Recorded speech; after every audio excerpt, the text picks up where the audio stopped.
80वें आज़ाद हिंद सरकार दिवस व नेताजी सुभाष चंद्र बोस के 125वें जन्मदिन के अवसर पर थाईलैंड की राजधानी बैंकॉक में रॉयल रत्नाकोशीन होटल में आईएनए फैमिली द्वारा कार्यक्रम में शामिल हुए गोरखपुर जनपद गोला के पत्रकार अखिलेश तिवारी।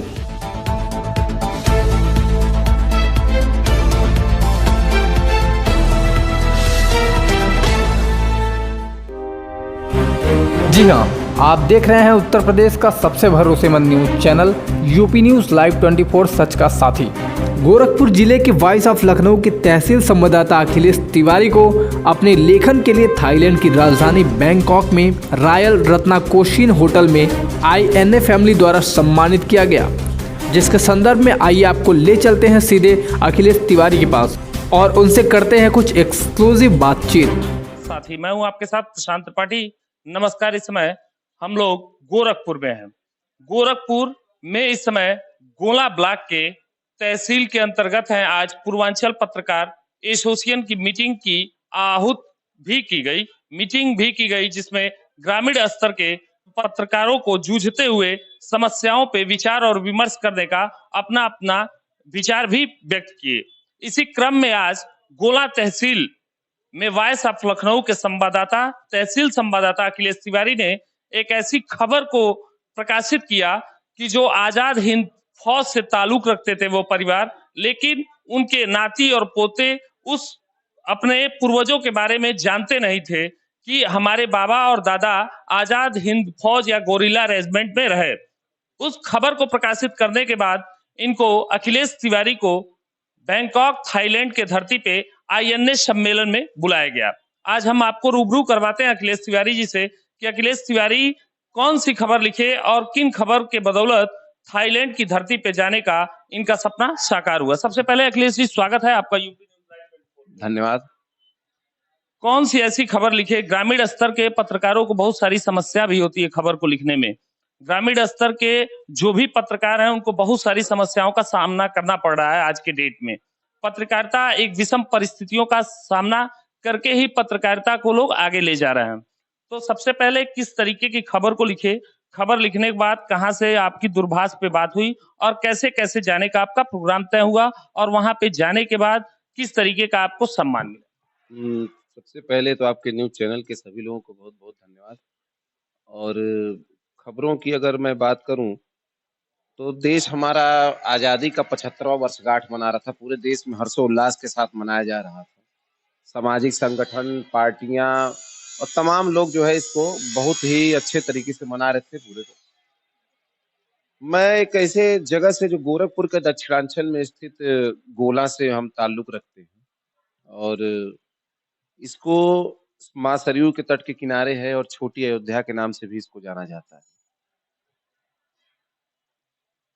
हमारा देश जब 75वीं वर्षगांठ मना रहा था तो तमाम प्रकार के कार्य कर रहे थे, लेकिन कहीं न कहीं एक चीज उनसे छूट रही थी। वो ये थी कि आजादी की लड़ाई के लिए जिन्होंने अपना सर्वस्व त्याग दिया, उनको कहीं न कहीं पटल पे आगे न ला करके उनको बैक में रखा गया था और अपने को आगे प्रस्तुत करने की कोशिश की जा रही थी। हम बस इसी कुछ विचार से कि आखिर दक्षिणांचल गोला का हमारे देश की आजादी में योगदान क्या था, इसी को लेकर मैं चला और खोज में चला। उस समय हमारी बात बैंकॉक निवासी चंद्रशेखर दुबे जैसे मतलब बहुत पुराने ताल्लुकात हैं हमारे, उनकी होती रहती थी। तो उन्होंने बताया कि हमारे गांव में भी आजाद हिंद फौज से ताल्लुक रखने वाले लोग थे, जिन्होंने 1943 और द्वितीय विश्व युद्ध के समय भी कई लड़ाइयां लड़ी थी देश के लिए और नेताजी के लिए लड़ी थी। इसी व्यू को हम लेते हुए एक दिन मेहदराव गांव गए थे, जो हमारे गोला तहसील में ही है। और जब मैं वहां पहुंचा तो उन लोगों के सभी लोगों के घर जब मैं गया तो मैंने देखा कि वास्तव में उन लोग अभी भी पेंशन भोगी हैं और उन लोगों ने देश के लिए लड़ाइयां लड़ी हैं, आजाद हिंद फौज से अपना सर्वस्व त्याग करके। 1940 का दशक जो था, उस समय लोग हमारे देश से बाहर के देशों में कमाने जाना शुरू कर दिए, जैसे सिंगापुर, इसको रंगून भी कहते हैं, सिंगापुर, बैंकॉक, फिर आसपास के कंबोडिया, तमाम आस पड़ोस के देशों में लोग जाते थे कमाने के लिए। 1943 की घटना है, जब 1943 में आजादी की लड़ाई हमारी चरम पे थी, तो आजाद हिंद फौज का जब गठन हुआ, तो हमारे नेताजी सुभाष चंद्र बोस, जिनको हम नेताजी के नाम से जानते हैं, वो 1943 में बैंकॉक के रॉयल रत्ना कोचिन होटल में, जिसको शाही होटल इस समय वो शाही होटल है, और वहां पर पहुंचे और उन्होंने पहली बार वहां पे भारतीयों को संबोधित किया। उनके संबोधन से उनके संबोधन से लोग इस प्रकार उनकी तरफ मुड़े, देश की आजादी की तरफ मुड़े, उसकी लड़ाई लड़ने के लिए मुड़े कि उन्होंने अपना सर्वस्व दे दिया, अपना धन दौलत, यहाँ तक कि महिलाओं ने अपने जेवर भी उतार के दे दिए। और इन्हीं सभी बातों का पता चला तो हमने वहां से कलेक्ट किया, जिसमें एक हमारे थे जिनका नाम भी मैं भूल रहा हूँ, उसको खबरों के द्वारा मैं आपको दिखाऊंगा। वो लेफ्टिनेंट जी चंद्रशेखर दुबे जी, उनके पिताजी गोरिल्ला रेजिमेंट में लेफ्टिनेंट थे, और उनके ही बगल के और 2 लोग और थे, जो लोग सैनिक के रूप में विशेष रूप से उस गोरिल्ला रेजिमेंट में शामिल थे। उन्होंने द्वितीय विश्व युद्ध तक लड़ाई लड़ी देश के लिए, और कम से कम 3 लड़ाइयां उन्होंने लड़ी थी। द्वितीय विश्व युद्ध के समापन के बाद जापान की जब हार हुई, तो सेना को यह कह दिया गया नेताजी से कि नेताजी ने कहा कि आप सभी लोग जहां जहां जाना चाहते हो चले जाएं, क्योंकि जापान की हार हो चुकी। उसके बाद लोग वहां से जरूर चले गए। हमारे यहीं से यहीं से हमारे जो बहुत सारे सैनिक हैं, लाखों की संख्या में जो सैनिक हैं, वो हमारे इतिहास के पन्नों में कहीं छिप गए। जब तक सेना थी, संगठित थे, तब तक सब लोग जान रहे थे, लेकिन वहीं से वो लोग छिप गए, क्योंकि तमाम देशों में उन्होंने शरण लिया, क्योंकि अंग्रेजों ने इन्हीं सैनिकों की तलाश के लिए तमाम तरह की योजनाएं बनाई सरकारों के द्वारा जो उस समय थी, लेकिन वो लोग छुप के कहीं आश्रित हुए, वो लोग वहां पे आश्रित हो गए। आज उनके परिवार भी वहां पे सेटल है, अच्छे खासे हैं। उन्हीं को लेकर मैं 3 लोगों के ऊपर खबर लिखे हूँ। उस खबर को मुझे खुद नहीं पता था, सोशल मीडिया के माध्यम से ये खबर हमारी थाईलैंड तक पहुंची, जहाँ पे आईएनए फैमिली को संचालित करने वाले मिस्टर महेश कुमार जी और तमाम उनके साथियों ने इस खबर को जब देखा, तो उन लोगों ने हमसे संपर्क किया। नंबर तो था नहीं, तो फेसबुक मैसेंजर एक ऐसा माध्यम है जहां से संदेशों बातचीत हुआ वहां पे। तब उन्होंने मुझे कहा कि 80वें आजाद हिंद फौज स्वतंत्रता दिवस, जो मतलब 80वां आजाद हिंद फौज स्वतंत्रता दिवस की अगर आप बात करें तो हमारा देश 75वां बना रहा था, तो क्यों 80वां मैं बोल रहा हूँ। 80वां इसलिए बोल रहा हूँ, जब सुभाष चंद्र बोस ने वहां पे जब आजाद हिंद फौज का गठन किया और देश की लड़ाई के लिए जब उन्होंने हुंकार भरी, तभी उन्होंने घोषित कर दिया था कि हमारा देश अब आजाद हो चुका है, और हम इस लड़ाई तभी से उस दिन मनाया जा रहा है। उसके 5 साल बाद बताया जाता है कि हमारा देश, लेकिन एक तरह से अगर देखा जाए तो हमारा देश आज से 80 वर्ष पहले ही आजाद हो चुका था। इसको लेकर विशेष कार्यक्रम थे। पूरे वर्ल्ड से करीबन 71 लोगों का शिष्टमंडल इस कार्यक्रम में आया था, जो कि आईएनए फैमिली के द्वारा आयोजित कार्यक्रम था। और 15 को कार्यक्रम का आयोजित हुआ है। टीवीसीएल जो थाई भारत कल्चरल लॉज है, वहाँ पे यहाँ का प्रतिनिधिमंडल था पूरे देश वर्ष से जो आया था। वहाँ के एक पूर्व मंत्री भी आए हुए थे, और भारतीय मूल के बहुत सारे आईएनए फैमिली के लोग थे वहाँ पे। अच्छा कार्यक्रम था, जिसका फेसबुक लाइव और तमाम तरीकों से उसको प्रसारित किया गया था सोशल मीडिया पे। वहां से वहां के अखबारों में बड़ी जो है प्रमुख जगह मिली थी इन सारे कार्यक्रमों को लेकर के।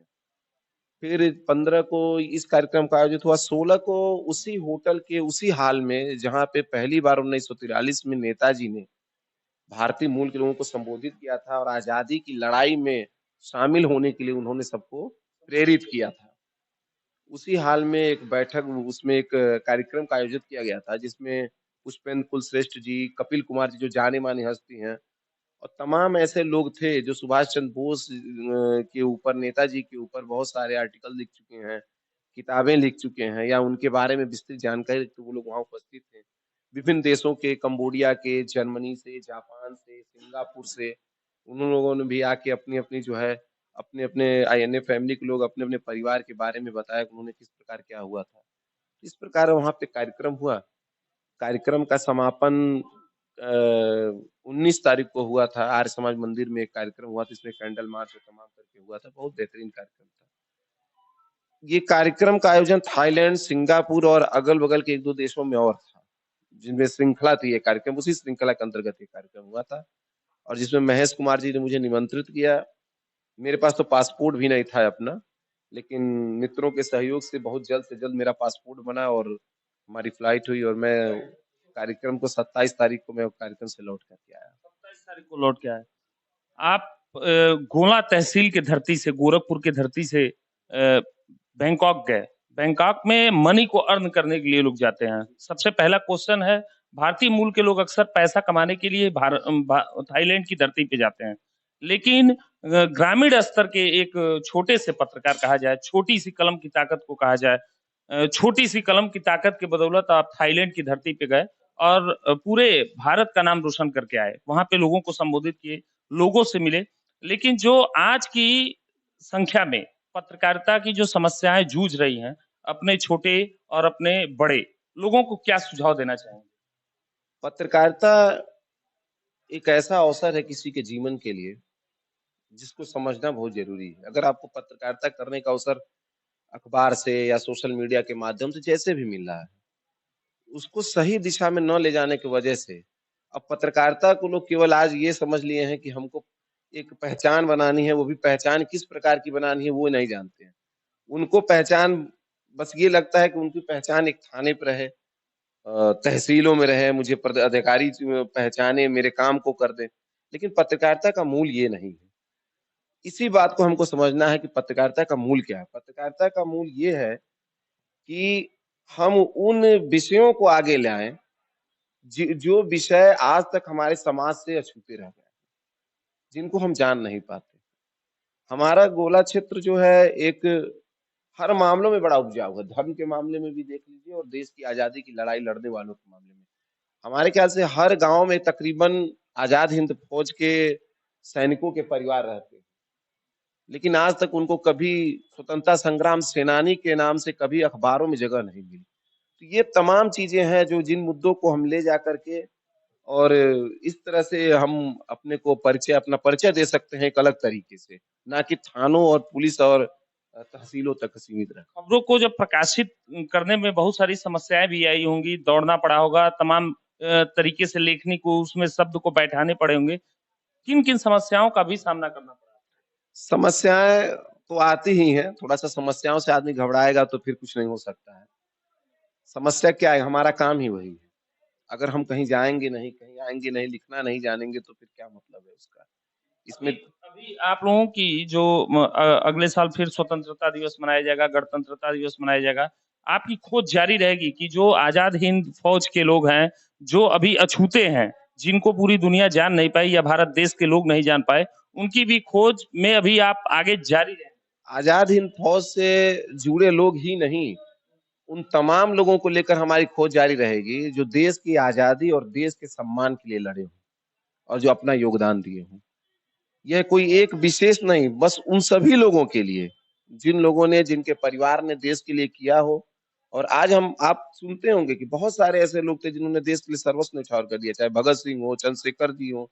तो बहुत सारे लोग हैं जिनका परिवार आज जो है, अगर कहा जाए तो वो उस तरह का सम्मान नहीं मिल पाता जिस प्रकार का सम्मान हमारे यहाँ एक छोटे से एक झोला छाप कहा जाए नेताओं को मिलता है, उनके परिवार को नहीं मिल पाता।